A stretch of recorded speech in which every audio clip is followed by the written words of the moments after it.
राधे राधे, जय श्री कृष्णा। अब हम जानेंगे मेष लग्न के नवम भाव में केतु का फल, कि मेष लग्न हो और नवम भाव में केतु हो धनु राशि का। यहाँ पर उच्च के रहेंगे केतु। नवम भाव से हम, नवम भाव धर्म का है, पिता का है, भाग्य का है, अपने पूर्व जन्म के पुण्य, अर्जित कर्म, तीर्थ है, यात्रा है, इत्यादि चीज़ों को नवम भाव से देखते हैं हम। केतु एक खोजी है, एक अन्वेषण है, एक आध्यात्मिक, एक मोक्षदायक ग्रह है।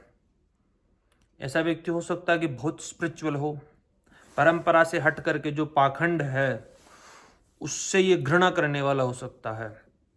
एक जो स्पिरिचुअली, एक एक्चुअल में जो स्पिरिचुअलिटी होती है उसमें बिलीव करने वाला होगा, धार्मिक होगा, आडंबर पसंद नहीं करेगा ऐसा व्यक्ति।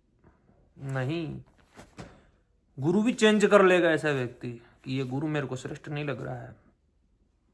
पिता से थोड़ा मतभेद करवा सकता है, अपने विचार अलग रहेंगे, धार्मिक यात्राएं करेगा। धनु राशि है, भाग्य भाव है, अच्छा भाग्य लिखा करके आया है व्यक्ति। बहुत दार्शनिक प्रवृत्ति का हो सकता है, बहुत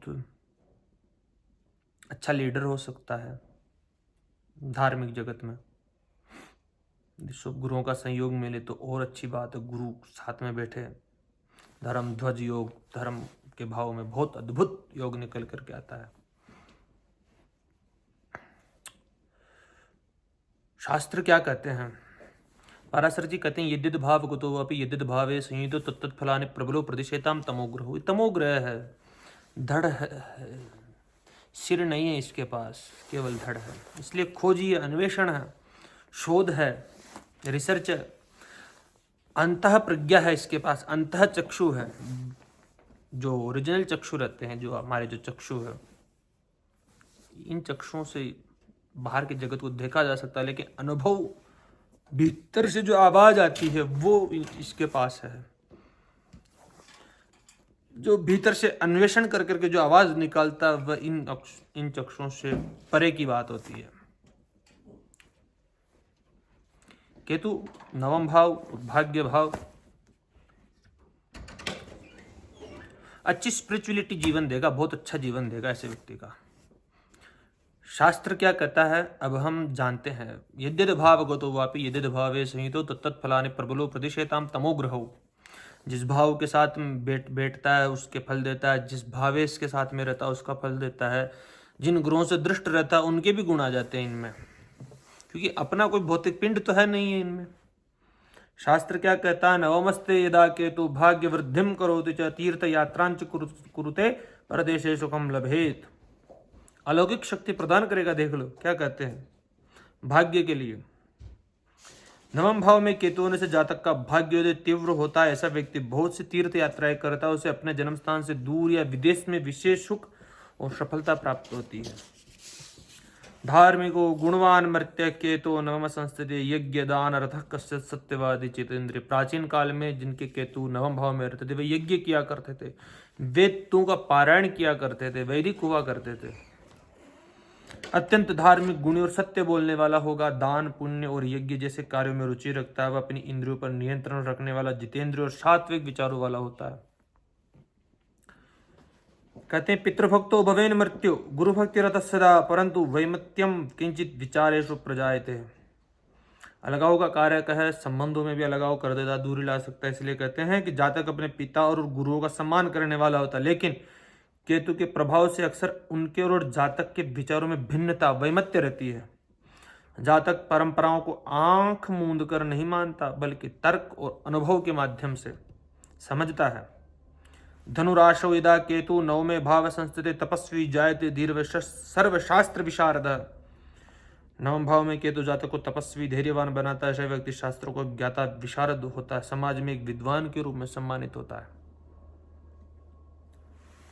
इसकी दृष्टि रहती है तृतीय भाव पर, लग्न पर, पंचम भाव पर। तो लग्न पर पड़ेगी तो जातक का व्यक्तित्व में सात्विकता रहेगी, तेज रहेगा, स्वास्थ्य अच्छा रहेगा। तृतीय भाव पर साहसी होगा, पुरुषार्थ से जीवन में सब कुछ हासिल करता है, वहां पर राहु भी रहेगा। पंचम भाव पर रहेगी संतान भाग्यशाली होगी, जातक की मंत्र शक्ति या अंतर्ज्ञान बहुत प्रबल होता है। ईश्वरीय कृपा अद्भुत मिलती है ऐसे व्यक्ति को, ईश्वरीय आशीर्वाद भरपूर मिलता है। आकस्मिक भी देवी शक्ति इसकी सहायता करती है। ये दर्शन, फिलोसफी, कानून या धर्मशास्त्र के अच्छी विशेषज्ञता हो सकती है। दार्शनिक हो सकता है, निडर हो सकता है, आध्यात्मिक हो सकता है। भाग्य में थोड़ा उतार चढ़ाव जरूर आ जाए। गुरु बदलना, गुरु से मतभेद, परंपरा सेट करके साधना करना, आत्मिक विश्वास पर मजबूत रहता है। एक और पुस्तक क्या कहती है, पिता का आज्ञाकारी पुत्र साबित होता है। जन्म स्थान के दूरस्थ देशों में कमाएगा, उच्चाधिकारी होगा, पर समाज का सेवक होगा। जातक बहुत तरक्की करेगा। इन पर इष्ट कृपा, गुरु की कृपा विशेष होगी। ऐसे जातक के आशीर्वाद से निसंतान को भी संतति होती है। गुरु आकर के बैठ गया है ना यहाँ पे, तब बहुत अच्छी युति बन जाएगी यह।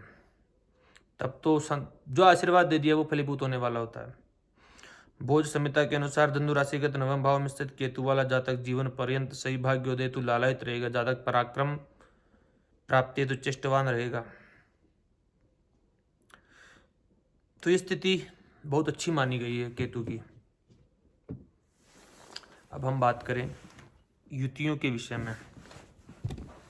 यदि केतु के साथ में सूर्य आकर के बैठते हैं, पंचम भाव के स्वामी, पंचम इसका त्रिकोण भाव में बैठे रहना वैसे तो सही माना गया है। पंचम भाव शिक्षा का, एजुकेशन का, आपकी संतान का भाव, आपका प्रेम संबंधों का भाव है, आपके विपुल धन का भाव है। केतु के साथ में बैठे रहना बच्चों से थोड़ा अलगाव उत्पन्न करते, पिता से थोड़ा मतभेद कर दे। तपस्वी तो अच्छा बना देगा। तपस्वी जो शंकराचार्य की जो होते हैं ना, तपस्वी, तप करने वाले, अच्छा बना सकता है ऐसे व्यक्ति को। लेकिन यदि गृहस्थी रहे तो गृहस्थ जीवन में, पारिवारिक जीवन में थोड़ी परेशानी उत्पन्न कर सकता है। केतु अपने को खोजने में लगा रहता है ऐसा व्यक्ति, क्योंकि सूर्य आत्मा है। आत्मा के साथ में मोक्ष कारक केतु ग्रह तो छायावादी ग्रह है, पंचम भाव का ही फल देगा। राजयोग भी, बड़े पदों पर आसीन भी होगा ऐसा व्यक्ति, ऐसा नहीं होगा। सरकारी गवर्नमेंट जॉब में जा सकता है। प्रेम संबंधों में धोखा, लेकिन फिर बाद में समझ जाता है कि ये मेरे लिए नहीं है, फिर वो हमेशा के लिए इन चीज़ों को छोड़ देता है। अब यदि केतु के साथ में यहाँ पे चंद्रमा स्थित हो, चंद्रमा आपके मन का कारक है, मानसिक स्थिति का कारक है, धनु राशि में रहेंगे, चतुर्थ भाव के स्वामी होते हैं। माता से थोड़ा अलगाव या दूरियां उत्पन्न कर दे। चतुर्थेश का अपने से षष्ठ भाव में जाना, माता के स्वास्थ्य में थोड़ी चिंता व्यक्त हो ही जाती है। केतु के साथ में बैठे रहना अच्छा मनोवैज्ञानिक बना सकता है व्यक्ति को, अच्छा रिसर्चर बना सकता है। राजयोग है ये, बड़े पदों पर आसीन होगा। यदि केंद्र त्रिकोणे वा निवसेताम तमो ग्रहो नाथेना नित्रणा पे संबंधाद्योग कारक, योग कारक है। दसम भाव में यदि केतु रहते हैं, नहीं सॉरी, दसम भाव में नहीं, नवम भाव की बात चल रही है। अब यदि केतु के साथ में मंगल आकर के बैठते हैं, लग्नेश अष्टमेश है, तो थोड़ा क्रोधी हो सकता है, कलह प्रिय हो सकता है, थोड़ा वाचाल हो सकता है, अनर्गल प्रलाप करने वाला हो सकता है। ये भी अच्छा तपस्वी बना देगा, साहसिक तपस्वी, निडरता ला देगा। लग्नेश है यहाँ पर, भाग्य भाव में बैठे रहेंगे, अच्छी स्थिति है, राजयोग है यह भी। केंद्रेश का त्रिकोण में तमोग्रह के साथ में बैठे रहना, तो राजयोग का निर्माण होता ही होता है। बड़े पदों पर आसीन होना, बड़े भू संपत्ति का मालिक होना, ऐसा योग बना देता है। भाइयों से थोड़ा मतभेद करा दे, अलगाव करा दे, दूरी करवा दे, स्वयं को खोजने की प्रवृत्ति उत्पन्न कर दे, यात्रा ज्यादा करने वाला हो जाए, घूमने फिरने का शौकीन हो सकता है ऐसा व्यक्ति। यदि केतु के साथ में ये मंगल हो तो इंजीनियरिंग वगैरह अच्छा हो सकता है, मशीनरी का जो काम करते हैं अच्छा जानकार होगा इन चीज़ों का। यदि केतु के साथ में बुध हो तो ये बुध कम्युनिकेशन, संचार, तर्क, बुद्धि, जो पत्रकार हो सकते हैं, पटकथा लिखे ऐसा व्यक्ति, कहानियाँ लिखे, जो भी संचार मीडिया के होते हैं कर्म में बहुत अच्छे हो सकते हैं। षष्ठे से तृतीय भाव को स्वामी होते केतु बुध अच्छी स्थिति निकाल करके लाएंगे यहाँ पे। अच्छा संबंध, अच्छी युति रहेगी। अपनी वाणी के माध्यम से लोगों को प्रभावित करने वाले होंगे ऐसा व्यक्ति। वाणी के कारक भी है तो आध्यात्मिक प्रवचन देने वाला हो सकता है ऐसा व्यक्ति। बहुत बुद्धिमान, गणितज्ञ हो सकता है, बहुत अच्छा। कंप्यूटर पर काम करे ऐसा व्यक्ति, कोडिंग इत्यादि करे, मैथ से संबंधित जो भी काम करे, अच्छा बीकॉम एमकॉम करे ऐसे व्यक्ति तो अच्छा है, अच्छी बात है। यदि केतु के साथ में गुरु हो तो यो भाव स्वामी युक्तो दृष्टो तसत शास्त्र वृद्धि, उस भाव में वृद्धि कर देंगे। बहुत भाग्यशाली होगा ऐसा व्यक्ति, बहुत प्रखर भाग्यशाली होगा, आध्यात्मिक होगा, आध्यात्मिक जगत में नाम कमाएगा, गुरुओं के पूज्य रहेगा ऐसा व्यक्ति, सम्मानित होगा, यश कीर्ति चौं ओर रहेगी, बहुत यात्राएं करेगा, लगन पर दृष्टि, दूरदृष्टि, दार्शनिक प्रवृत्ति अद्भुत है। गुरु के तो धर्म ध्वज नाम का योग का निर्माण करते हैं, अच्छी स्थिति निकल करके आती है। यदि ऐसा व्यक्ति आशीर्वाद दे तो क्या नहीं फलित, हर चीज फलीभूत होगी। यदि केतु के साथ में यहाँ पर शुक्र हो, सप्तमेश है, धन भाव के स्वामी होते हैं, धनेश का नवम भाव में केतु के साथ में होना आर्थिक रूप से सुदृढ़ करेगा ही। किसी भी भाव इसका त्रिकोण भाव में बैठे रहना ही श्रेष्ठ है।